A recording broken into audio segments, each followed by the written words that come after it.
Picture this. It's the final chaotic weeks of World War II. You are a lone Allied private, separated from your unit, deep behind enemy lines in Germany. You're low on ammo, out of communication, and terrified. Suddenly, the ground begins to shake. The unmistakable, terrifying clanking of a Nazi Panzer unit approaches. You dive into a ditch, holding your breath, expecting the worst. But instead of opening fire, the Panzer commander steps out of his hatch, looks directly at you, and does the unthinkable. He doesn't pull his Luger. He doesn't order his men to shoot. Instead, he surrenders his entire force to you. A single solitary private. How does an elite armored officer with the firepower to level a town end up waving the white flag to a lone soldier? It sounds like a Hollywood movie, but in the dying days of the Third Reich, the truth was weirder, more dangerous, and more surreal than fiction. Today, we look at the unbelievable story of the Panzer surrenders, the lone soldiers who accepted them, and the day a single private made military history. To understand how an entire armored contingent could capitulate to one man, we have to look at the sheer madness of Europe in the spring of 1945, the German war machine, which had once terrorized the entire continent from the Atlantic to the gates of Moscow, was in complete, irreversible agony. The Western Allies had crossed the Rhine. The Soviets were systematically crushing everything in the East. Adolf Hitler was hiding in a concrete bunker beneath Berlin, issuing delusional orders to ghost divisions that no longer existed. On the ground, the German army was breaking apart. But don't mistake this collapse for an immediate ceasefire. The fighting in March and April of 1945 was some of the bloodiest of the entire war. Fanatical SS units were still executing citizens who showed white flags. Yet many professional Panzer commanders men who had survived years of brutal combat on the Eastern Front realized the war was utterly lost. They faced a desperate choice. If they stayed and fought, they would die for a dead regime. If they surrendered to the advancing Soviet Red Army in the East, they faced execution or decades in a brutal Siberian gulag. Their only hope of survival? Find the Western Allies, the Americans, or the British and surrender to them at all costs. Even if the first American they found was a lone private. Enter the chaotic realities of the front line. During these rapid Allied advances, units became incredibly stretched. Armor would race ahead, leaving infantry units scattered across miles of dense forests and rural German villages. It was incredibly easy for a single soldier to get completely separated from his platoon. This brings us to the astonishing account of Private First Class Joseph Labont. Labont found himself completely alone in a sector that hadn't been fully cleared. In the fog of war, cleared was a relative term. A town could be declared secure at noon, and by 2 p.m., a retreating German convoy could roll right back into it. Labont was navigating this no-man's land alone, his senses on absolute high alert. Every rustle of a leaf could be a sniper. Every engine noise could be a Tiger tank. Suddenly he heard it. The heavy rumble of diesel engines. The distinct squeal of tracks. Labont took cover, his heart hammering against his ribs.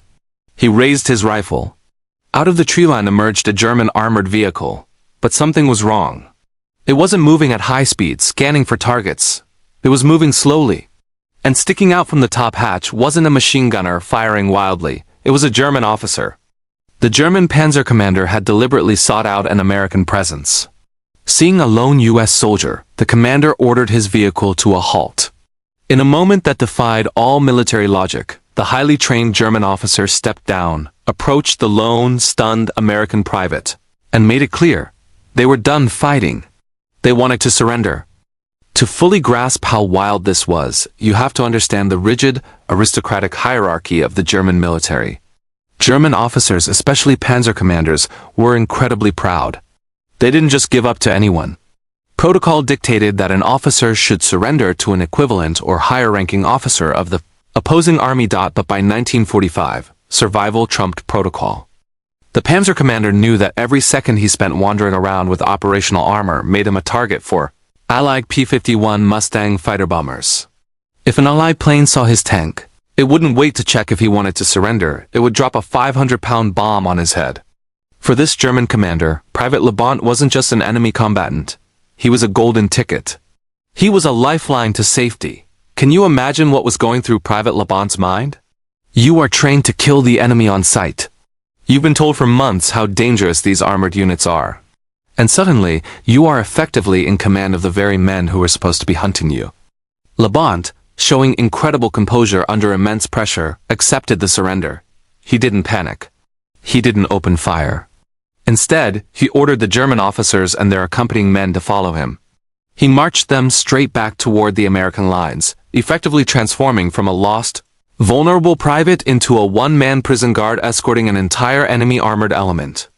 While accounts like Labont's highlight the surreal, almost peaceful surrenders of the war's final weeks, things could have gone very differently.